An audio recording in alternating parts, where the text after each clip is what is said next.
嘛是因为地动花莲女中的综合大楼规个，互地动害甲脆糊糊，上紧伫今仔日要开始拆。也若学校是考虑讲，这拆厝会对学生囡仔造成安全的疑虑，而且嘛会真吵，所以因对昨开始已经改用线顶上课。另外，空中大学的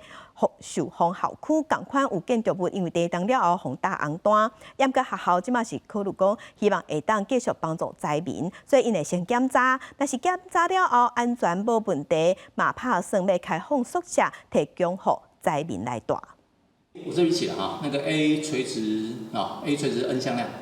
然后 B 也垂直 N 向量。老师透过电脑视讯上课，花莲女中学生为15开始暂停到学校，用线顶教学暂停3礼拜，主要就是因为学校综合大楼伫花莲强烈地动了后出现条啊表面破去不开，要拆掉电器。线上上课你觉得 OK 吗？我觉得可以，一些烟雾或者是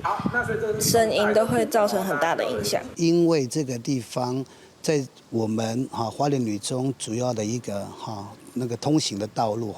那很担心学生安全上的疑虑啦，所以我们也希望采用所谓的那个线上教学。大型机具已经进驻到综合大楼边啊，相近10楼已经拆，学校也会买完善伫综合大楼的教学设备，确保学生受到宽裕。控大寿丰校区大楼壁被开，楼梯歪曲斜斜，虽然有建不受损，不过有关愿意对灾民伸出援手，计划将无安全问题宿舍提供予灾民住。